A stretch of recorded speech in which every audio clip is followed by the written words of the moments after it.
And everybody observing this is clear that that's not true. Yeah. We've got a camera on you. And just saying, I feel I transcend space and time takes time and has to occur in space or we couldn't hear you. Not in, in space, nobody can hear you scream. But Yes. anyway.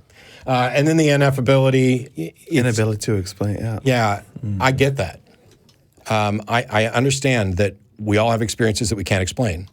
And that's why we go out and look for an explanation. The problem comes when somebody says, here's something that's unexplainable, and I have explained it. It's God. If you can't explain it, then you can't explain it. But if your explanation is God, then you are claiming that you have explained it. If you're claiming that it's supernatural, if you're claiming that it's chemical induced, all of those are assertions about what the experience is. Mm-hmm. And now you've adopted a burden of proof.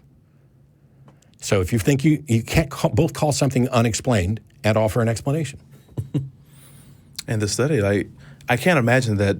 I don't know what the actual outcome of the study is or what they're trying to look for. But if they're looking for people that have experiences, that's something that you can measure. And that's something that I can see them doing that study to see those. But I don't understand where Jimmy was trying to go with that. Oh, these experiences occur. Cool. Now, I think I know where Jimmy was going now. What's the next? Oh, that all religions are justified, or belief in the supernatural is justified based on that these experiences actually do happen, even though you haven't established a cause, just the fact that they do occur.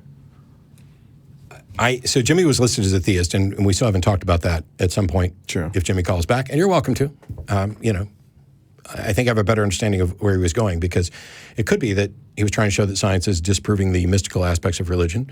But if you disprove that, what's left? And so he has this particular notion, and I'm going to stop quickly here because he's not on, and I don't want to be unfair. But he has a notion which I've heard before, which is, the mystical and supernatural aspects of religion, we have no reason to think that any of those exist, but there's still some compelling truth in there. So people took these truths and did their best at explaining them because we have this commonality of experience. But that doesn't mean it's supernatural. Mm-hmm. And then I get to, okay, how are you a theist? Which next time Jimmy calls, we'll do that.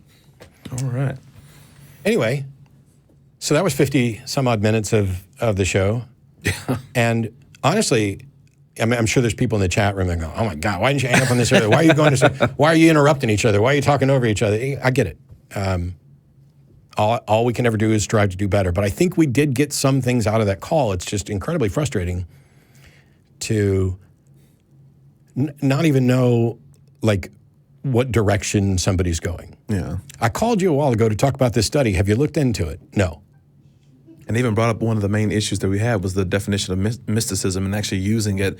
How is it being defined, and why is it even worth using if it's not well defined in the first place? That's been my objection to both mysticism and supernatural as words, in that I think it's largely the case that those words are used in so many ways by so many different people that they are effectively meaningless as communication tools. If I say to you, Phil, I just had a supernatural experience, you probably don't have any idea what I'm referring to. Not at all. And that Taylor Swift song earlier? Yes. Shake it off, baby. All right. We'll go to John in Huntington Beach, California. Thanks for waiting. You're down there by my friend Ray. Oh, is that Ray Comfort? Yeah. Yeah.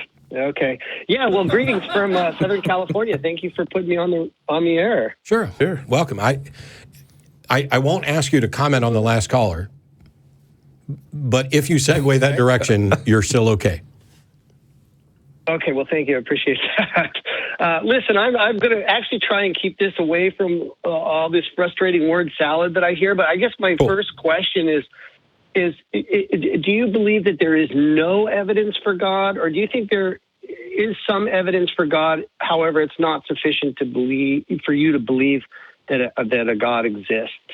So it completely depends on how you want to count evidence, because certainly we tend to identify things as anecdotal evidence, testimonial evidence, and those things count as evidence, but only to the extent that they are believable, that they are verifiable, et cetera. So I have at times in the past said there's no evidence for the existence of God, and what I mean by that is I'm not aware of any good evidence that should be considered as evidence for the proposition, because the anecdotal and testimonial things that people present, when I evaluate them independently, I find that they're not necessarily evidence for God. They are, in kind of like the last call, evidence for people having experiences that they are attributing to a God, but there's no justification for that attribution. So, but by and large, I tend to just say that there's insufficient evidence to reach the conclusion that a God likely exists. Okay. If I may maybe give an example of what this is just my opinion, consider to be some evidence for God, although I totally recognize that a lot of people would not be. But we're all very familiar with the sun. We kind of see it every day, not that we're sitting there looking at the sun, but we're very aware of its presence. And we're aware of how it moves. You know, I'm 56 years old, so it's quite clear to me the sun is always starting to appear in the eastern sky, and it's always disappearing in the western sky, and, you know, a little lower in the horizon in the winter, blah, blah, blah, blah, blah. And I've seen the moon thousands of times in my life, and I know that, we live on Earth. You get in an airplane, and you see how big it is. And there's just, everybody knows that there's this very consistent pattern of the sun and the moon's movements around the Earth. And when you get into astrophysics, they're so good at this, they'll predict exactly when the moon is going to block the sun out for a couple of minutes. I think in 2017, I kind of lived close enough to the total lunar eclipse that you got a pretty good view of it. So, and I'm not saying this is convincing evidence that people should believe in God on this, but it does appear to me that there is some real predictable patterns here. Maybe I hate to use this word intelligent design because it's so kind of a platitude, but it does. It looks like this whole thing was designed just in this one little example that a high school student could kind of figure out on their own. And would you say, hey, that might be a little bit of evidence that there's a designer, a creator, somebody that put this together? Yeah, the way that I look at that is, okay, we have observances. We can see what the sun does. We have information about what a star is, how it combusts, how it creates that heat, how that electromagnetic energy travels through space, when it's going to affect us, and how stuff like that. However, my question would be, if you're saying, how do we differentiate what's designed and what isn't? We have an observation. We see what the sun is doing. We see what the moon is doing. We see the phase. We have that pattern down because we can observe that pattern. But how do we differentiate something that's designed from just the way that things are and how we observe and experience them? How do we differentiate those two? The case you're making, if you really kind of dig in on it, okay, we understand from physics and from gravity, we can make really good predictions. These things are moving. And of course, they seem orderly from our perspective and even potentially beneficial from our perspective. But what your argument has to be when you dig in on it is, okay, these things are obeying the physical laws of the universe. And so now you have to move a step back and say, in order for this to be evidence for God, you have to think that God intentionally set up this particular set of physical laws for things to obey. Because, and I don't know what the reason is for that. So we have observations, we understand to a great extent the physical laws that are dictating the movements of bodies in space, with gravity and motion and everything else.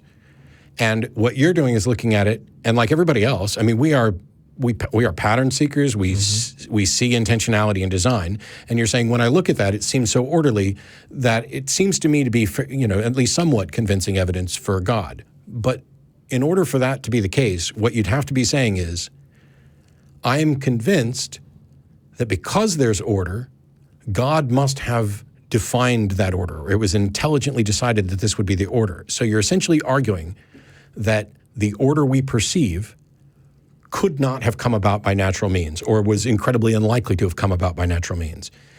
And the problem with that, there's many problems with it. When we look around at the whole universe, we see this order, these physical laws applying, as far as we can tell, largely universally, and with no intention, no purpose. There's nothing on Alpha Centauri that was designed with us in mind, or that affects us in any way. And when you look at the universe, we're only a tiny, tiny portion of the universe is even habitable by human beings. So it's a very, and I'm not trying to accuse you or disparage you. Everybody's done it, but it's a very arrogant notion that begins with my life is important to me, and my life's important to me too. It's true for everybody. And isn't it kind of convenient that I live on this planet where I can live on this planet? And it just seems unlikely that that could have happened by chance. And so there must have been some God in there somewhere. And the problem is there's no evidence for that proposition. It is a fallacy on two fronts, at least. One, because it's an argument from personal incredulity, that I just can't imagine that this could have a natural explanation, so I think a supernatural explanation is at least plausible. The other one is cherry picking, because whenever we look at that, we tend to look at the things that directly affect us and ignore all of the other things. You know, the black holes that are going to consume things and all this. So we pick out the things that work to our benefit and say, wow, this all looks like it was designed for me or us and mine.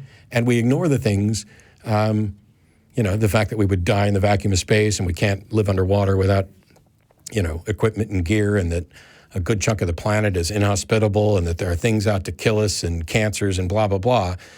It's a very narrow look that says, hey, we need an explanation for the Earth, the sun, and the moon and how they move in such a way that has allowed us to flourish. And to me, the best explanation is that we are the thing that evolved to flourish in this environment.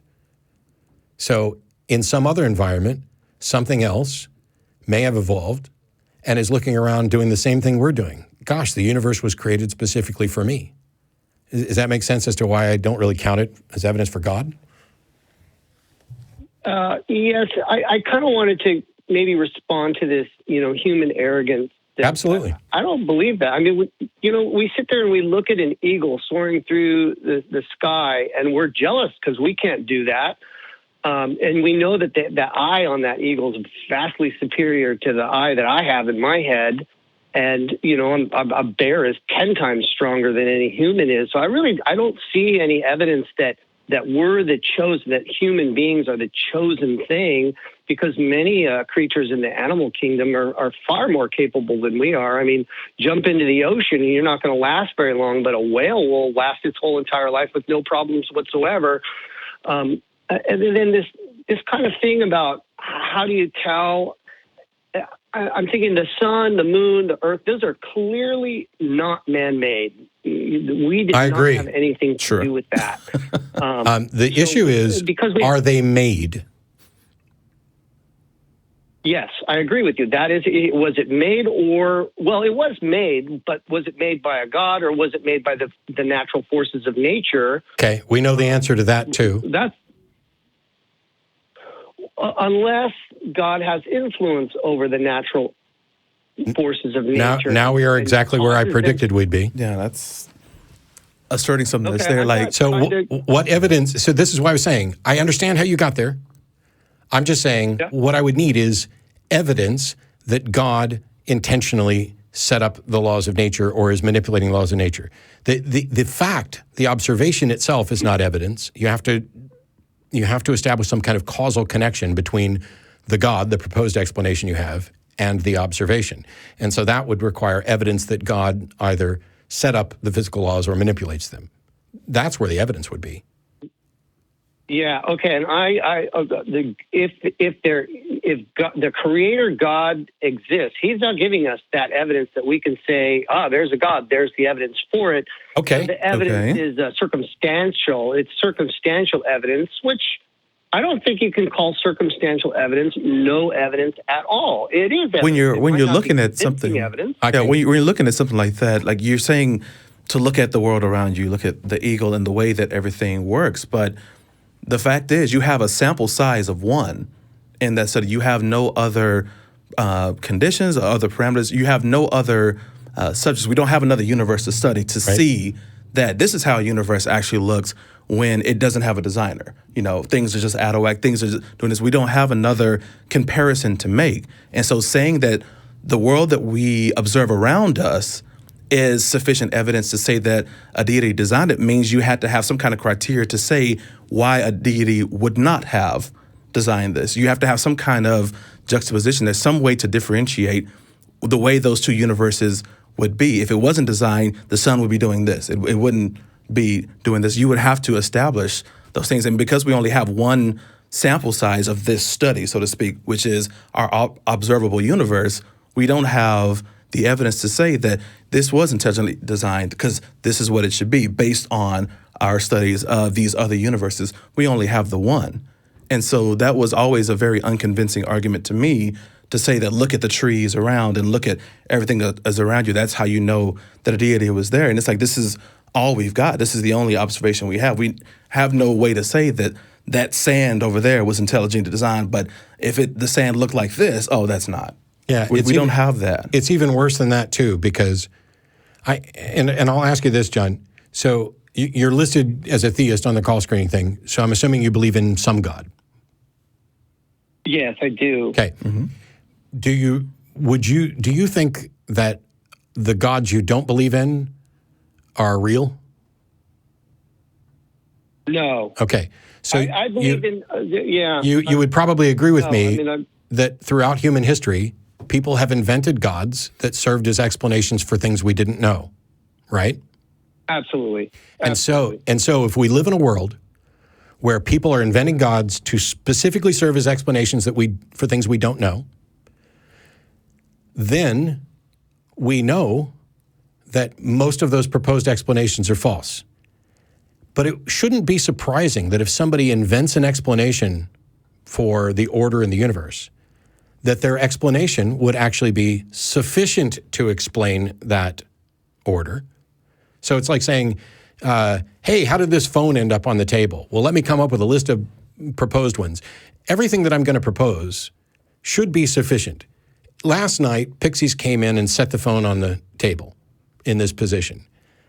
I have no reason to think that Pixies are real, but that's certainly, given the definitions, something Pixies could potentially do. So it's not surprising that when we find a God being proposed as an explanation, that it's sufficient, that it would serve as an explanation.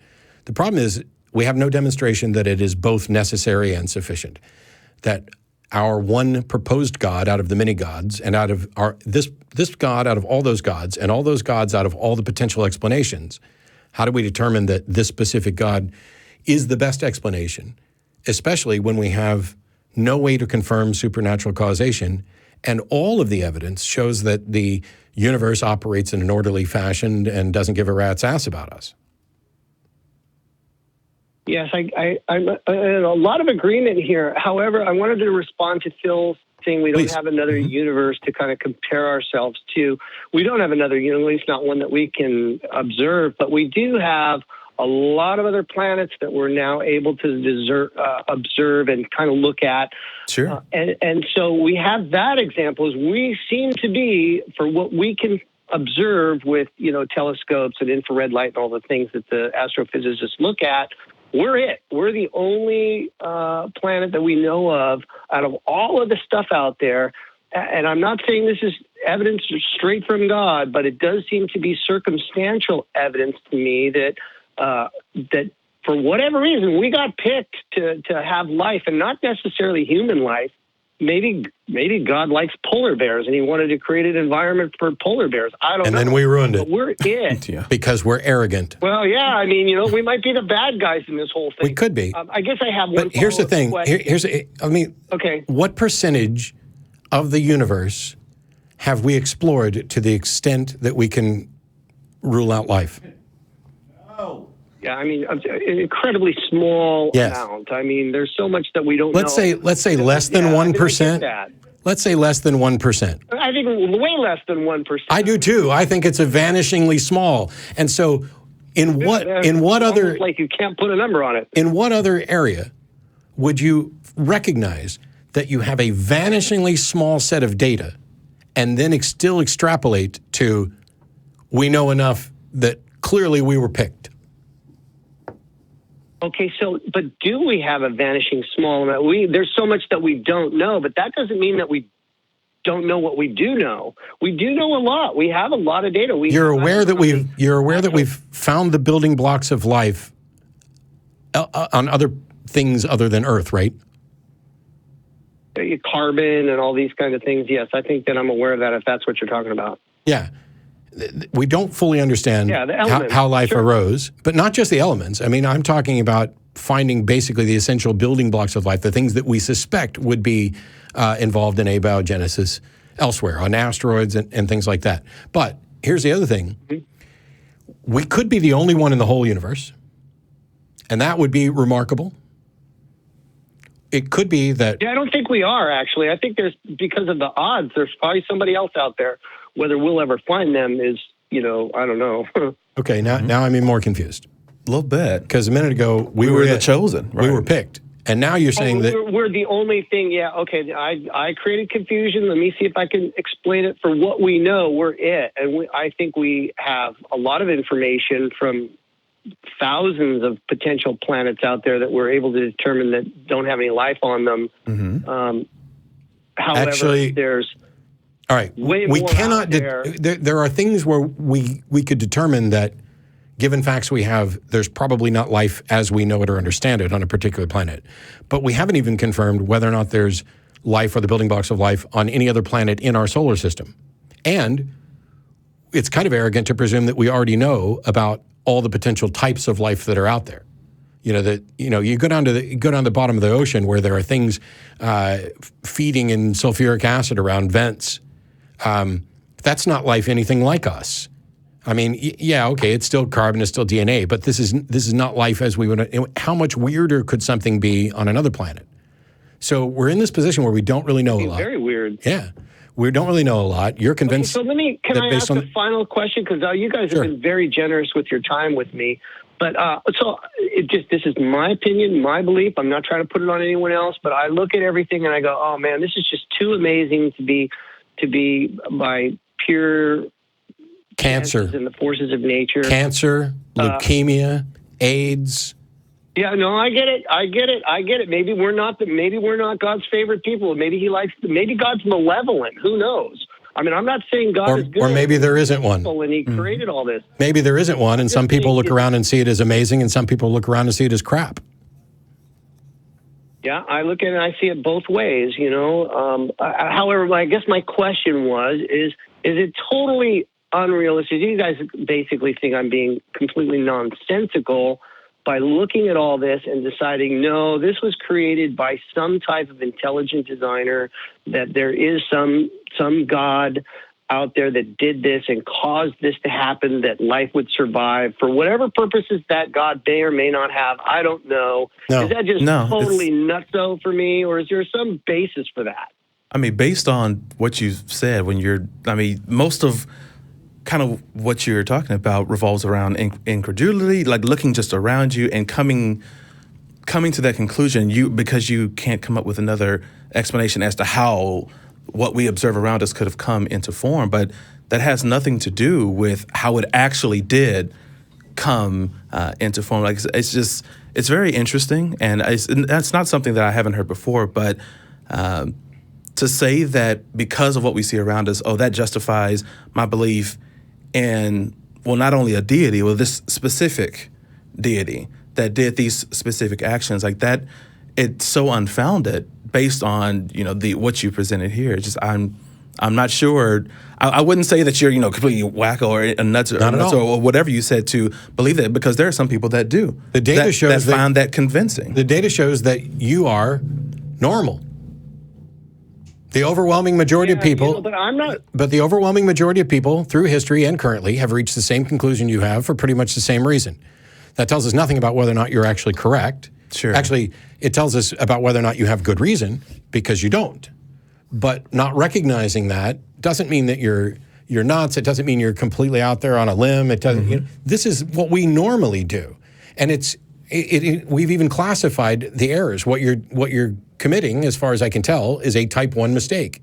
And that's where you see a predator in the bush even when there's not.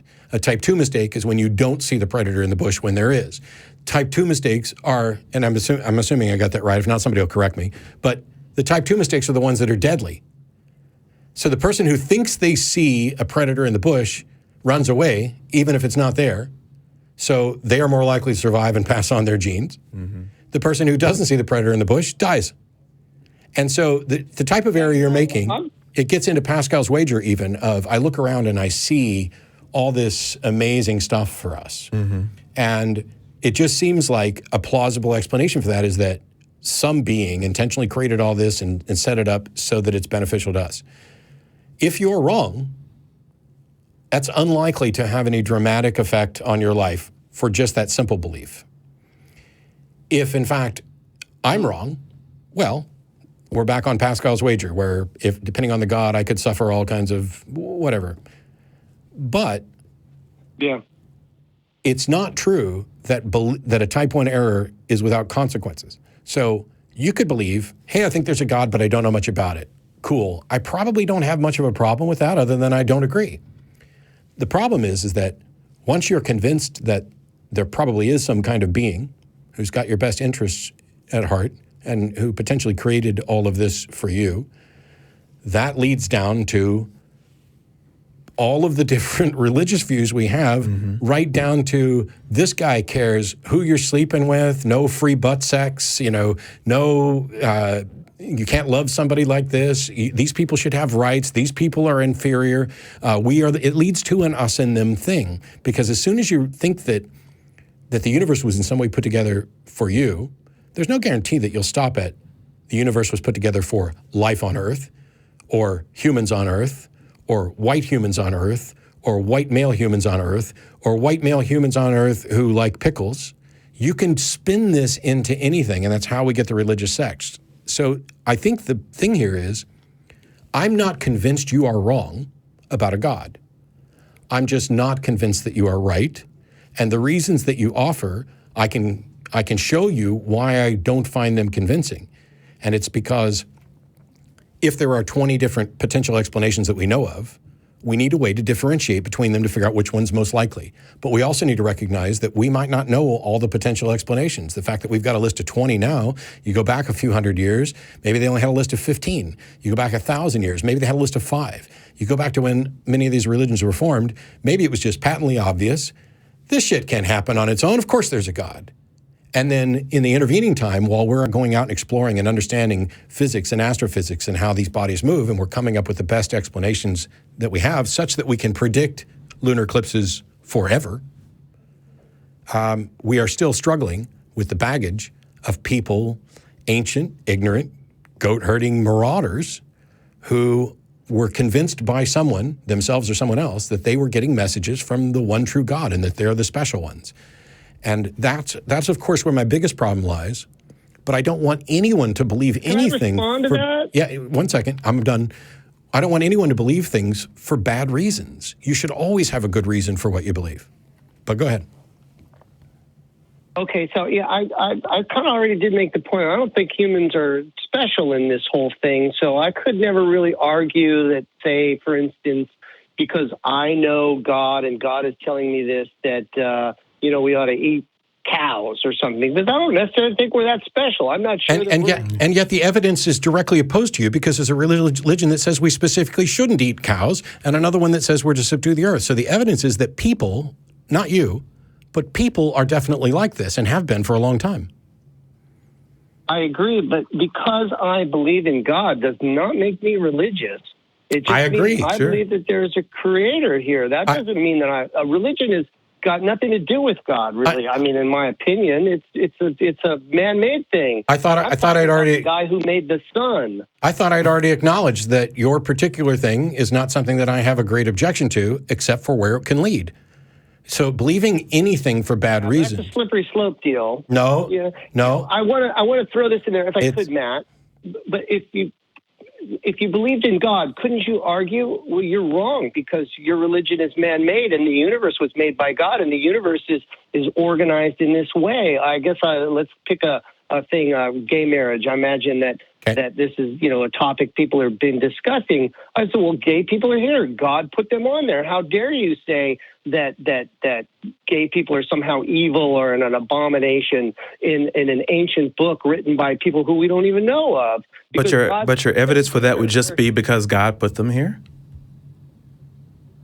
See, this is the problem. I believed in God. This is the problem. You believe there's a God as a complete inference. But how do you know what God wants? I don't. Okay. Other people are saying they do. Sometimes we can tell. Other people are saying. We can tell. For instance, wait, stop. You said you don't, and now you're saying sometimes you can tell what God wants. I want to hear about that. Well, okay. Now, I do misspeak sometimes and change my mind. So I misspoke when I first answered the question. Me too. But I could say, what? I do that too. Go ahead. Right, yeah. Go ahead.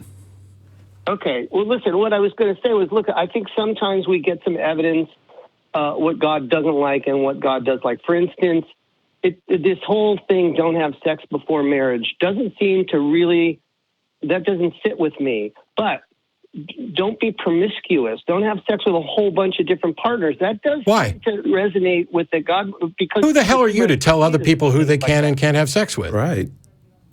I'm not. I'm saying that God sometimes gives us evidence that we could look for that He doesn't like based on people having sex with multiple partners.